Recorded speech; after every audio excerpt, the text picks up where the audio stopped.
മാളം എന്നുള്ളൊരു കൺസെപ്റ്റ് ഉണ്ടല്ലോ, അത് വെച്ച് നോക്കുമ്പോൾ ബിഗ് ബാങ് തിയറിയും ബ്ലാക്ക് ഹോളും ഒക്കെ റിലേറ്റഡ് ആണെന്ന് പറയുന്നത് ശരിയാണോ?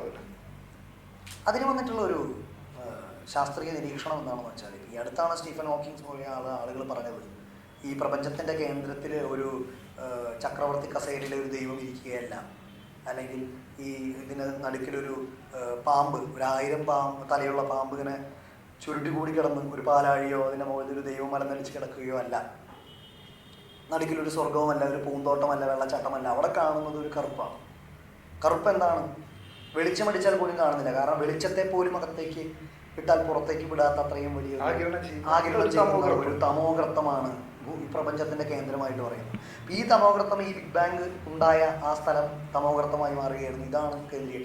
ഒരു ഇരുണ്ടമാളമാണ് തമോഗർത്തം എന്ന് പറയുന്നത്. ഈ ഇരുണ്ടമാളത്തിൽ തന്നെയാണ് എലി ജീവിക്കുന്നത്. മാത്രമല്ല ഡിങ്കൻ സർവശക്തനായതുകൊണ്ട് അദ്ദേഹത്തിന് ശൂന്യതയിലും മാളം കുഴിക്കാൻ പറ്റുന്ന, ശൂന്യതയിലും മാളം കുഴിക്കാൻ പറ്റുന്ന, അതായത് ഒരു സാധാരണ എന്തെങ്കിലും ഒരു മാറ്റർ ഉണ്ടെങ്കിലേ അതിൽ ഓട്ട ഉറയ്ക്കാൻ പറ്റുള്ളൂ. ഓട്ടയ്ക്ക് മാത്രമായി നിലനിൽപ്പില്ല എന്ന് പറയുന്ന ഒരു കാലഘട്ടത്തിൽ ഒരു ഓട്ട മാത്രമായിട്ടൊരു ശൂന്യതയിൽ നിൽക്കുക എന്ന് പറയുന്നത്, അതെ അതെ. അതുകൊണ്ട് അത് ഇപ്പോഴും പിടികിട്ടിയിട്ടില്ല. ഇപ്പോഴും ബ്ലാക്ക് ഹോളിന്റെ എന്താണ് ബ്ലാക്ക് ഹോളിനകത്ത് നടക്കുന്നത് ഇപ്പോഴും ശാസ്ത്രത്തിന് പിടികിട്ടിയിട്ടില്ല. ഡിങ്കൻ അത്ര പെട്ടെന്നൊന്നും പുറത്തു വരാൻ ഉദ്ദേശിക്കുന്നില്ല എന്ന് തന്നെയാണ് ഡിങ്കന്റെ ഒരു രീതി. അപ്പോൾ ഈ ബ്ലാക്ക് ഹോളിൽ നിന്നും ഡിങ്കൻ ഇടയ്ക്ക് ഭൂമിയിലേക്ക് വരാറുണ്ട്. ഭൂമിയിലേക്ക് വരുമ്പോൾ ഡിങ്കൻ ഇടയ്ക്ക് ഉപയോഗിക്കാറുള്ളത്, പറഞ്ഞു കേട്ടിട്ടുണ്ട്, ഉപബുദ്ധനെ പോലെയുള്ള സന്യാസിമാർ പറഞ്ഞു കേട്ടിട്ടുള്ളത്, അദ്ദേഹം ഓസോൺ പാളിയുടെ സുഷിരത്തിലൂടെയാണ് അദ്ദേഹം കടന്നു വരാറ്.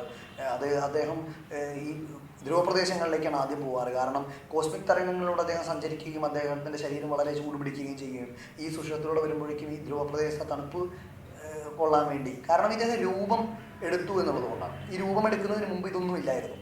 അദ്ദേഹം തരംഗരൂപിയായിരുന്ന കോസ്മിക് എനർജി ആയിരുന്ന ഒരു ഡിങ്കൻ സാധാരണക്കാരന് വേണ്ടി ഒരു രൂപം എടുക്കുകയാണ്.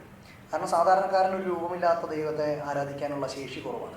അല്ലെങ്കിൽ രൂപമില്ലാത്ത ദൈവത്തെ ആരാധിച്ചാൽ ചിലപ്പോൾ മറ്റു രൂപങ്ങളിലേക്ക് തെറ്റിപ്പോകാനുള്ള സാധ്യതയും കൂടുതലാണ്. അങ്ങനെ വഴിതെറ്റാതിരിക്കാൻ വേണ്ടി ഇങ്ങനെ ഒരു രൂപം, അത് അതിമാനുഷികത എടുക്കുന്നതിന് മുമ്പ് തന്നെ സാധാരണക്കാരൻ കാണിച്ചിരിക്കുന്ന ഒരു രൂപം എടുക്കുക. അപ്പൊ രൂപം എടുത്തത് കൊണ്ട് തന്നെ രൂപത്തിൻ്റെതായ പ്രശ്നങ്ങൾ ഇങ്ങനെ ഉണ്ടാവും. കാരണം രൂപമാകുമ്പോൾ പ്രകാശവേഗത്തിൽ സഞ്ചരിക്കാൻ പറ്റില്ല എന്നൊക്കെ, ഒരു പിണ്ടമുള്ള മാസ്കുള്ള സാധനത്തിന് പറ്റില്ല എന്നൊക്കെ ഐൻസ്റ്റീൻ അടുത്ത കാലത്ത് കണ്ടുപിടിച്ചു. പക്ഷെ ഡിങ്കൻ അന്ന് തന്നെ ഈ രൂപം ഉണ്ടാകുമ്പോൾ ഉണ്ടാകുന്ന പ്രശ്നങ്ങൾ അദ്ദേഹത്തിന് അറിയാമായിരുന്നു. അപ്പോൾ അതുകൊണ്ടാണ് ഈ ബോഡി ചൂടുപിടിക്കുന്നതും ഈ ധ്രുവപ്രദേശത്ത് പോകേണ്ടി വരുന്നതും ഒക്കെ ആയിട്ടുള്ള കാര്യം. അപ്പോൾ ഈ മാളങ്ങളിലൂടെയും ഈ ഇപ്പോൾ ബ്ലാക്ക് ഹോള്, ഇത് ഇവിടുത്തെ ഓസോൺ സുഷിരം, അപ്പോൾ അതിനെപ്പറ്റി ഉപബോധം പറഞ്ഞൊരു രസകരമായ ഒരു ഇതുണ്ട്. ചുമരിലൊരു തുളയും പത്തായത്തിലൊരു ഓട്ടയും ഉണ്ടെങ്കിൽ അത് KSRTCക്ക് ടൗൺ ടു ടൗൺ സർവീസ് നടത്താൻ വേണ്ടിയിട്ടുള്ളതല്ല, അതൊരു എലിക്ക് വന്നു പോകാനുള്ളതാണ് എന്ന് തിരിച്ചറിയാൻ അത്ര വലിയ ബുദ്ധിയൊന്നും വേണ്ട എന്ന് അദ്ദേഹം ഒരിക്കൽ രസകരമായി പറയുകയുണ്ടായി.